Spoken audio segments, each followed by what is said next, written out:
Independence day ದಿನ ಈ ತರ ಆಗುತ್ತೆ ಅಂತ ಅನ್ಕೊಂಡಿರ್ಲಿಲ್ಲ. Welcome to day 46 of lean bulking. ಇವತ್ತು ನಾನು ನಮ್ಮ ಜಿಮ್ ಅವ್ರದೇ ಇನ್ನೊಂದು ಬ್ರಾಂಚ್ಗೆ ಹೋಗಿದ್ದೆ. ಅಲ್ಲಿ ಇಂಡಿಪೆಂಡೆನ್ಸ್ ಡೇ ಸೆಲೆಬ್ರೇಷನ್ ಜೋರಾಗಿ ನಡೀತಾ ಇತ್ತು. ಹೆಂಗೋ ಇವತ್ತಿನ ಕಂಟೆಂಟ್ಗೆ ವಿಡಿಯೋ ಆಯ್ತಲ್ಲ ಅನ್ಬಿಟ್ಟು ಫೋನ್ ಎತ್ತಿ ವಿಡಿಯೋ ಮಾಡ್ತಿದ್ರೆ ಅವ್ರು ನೋಡಿದ್ರೆ ಇದು ಪ್ರಾಕ್ಟೀಸ್ ಅಷ್ಟೇ ಮಾಡ್ತಾ ಇರೋದು ಅಂತ ಅನ್ಬಿಡೋದ. ಆಮೇಲೆ ಎಲ್ಲರೂ ಪ್ರಾಕ್ಟೀಸ್ ಎಲ್ಲ ಮುಗಿಸಿ ಅವ್ರ ಪರ್ಫಾರ್ಮೆನ್ಸ್ ಸ್ಟಾರ್ಟ್ ಮಾಡಿದ್ರು. ಇವ್ರ ಪರ್ಫಾರ್ಮೆನ್ಸ್ ಇಷ್ಟು ಚೆನ್ನಾಗಿ ಹೋಗ್ತಾ ಇದ್ರೆ ಅಲ್ಲೊಬ್ಬ ಇಡೀ ಪ್ರಪಂಚನೇ ಅವನ ತಲೆ ಮೇಲೆ ಬಿದ್ದಿರೋ ತರ ಮಂಕಾಗಿ ಕುತ್ಕೊಂಡ್ಬಿಟ್ಟಿದ್ದ. ಇದೇನಿದು ದೊಡ್ಡವರೆಲ್ಲ ಎಂಕರೇಜ್ ಮಾಡ್ತಾರೆ, ಚಿಕ್ಕ ಹುಡುಗ ಸುಮ್ಮನೆ ಕೂತವನೆ ಅನ್ಬಿಟ್ಟು ನಾನು ಅವನ್ನ ಎಂಕರೇಜ್ ಮಾಡೋಣ ಅಂತ ಹೋಗಿ ಮಾತಾಡಿಸ್ದೆ.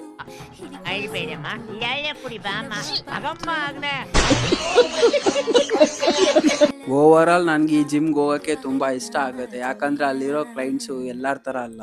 ರಜಾ ಸಿಕ್ಕಿದ್ರೆ ಸಾಕು ಪಬ್ಬು ಪಾರ್ಟಿ ಅಂತ ಹೋಗೋ ಈಗಿನ ಜನರೇಷನ್ ಅಲ್ಲಿ ಜಿಮ್ಮಿಗೆ ಬಂದು ಏನಾದ್ರೂ ಒಂದು ಆಕ್ಟಿವಿಟಿ ಮಾಡ್ತಾರಲ್ವಾ, ಅದು ರಿಯಲಿ ಗ್ರೇಟ್.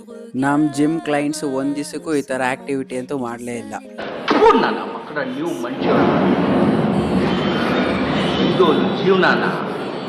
ಫೈನಲಿ ಪರ್ಫಾರ್ಮೆನ್ಸ್ ಎಲ್ಲ ಮುಗಿಸ್ಕೊಂಡು ನಮ್ ಸರ್ ಏನೋ ಕೊಡ್ತಾ ಇದ್ರು, ಏನು ಅಂತ ನೋಡಿದ್ರೆ ಸ್ವೀಟ್.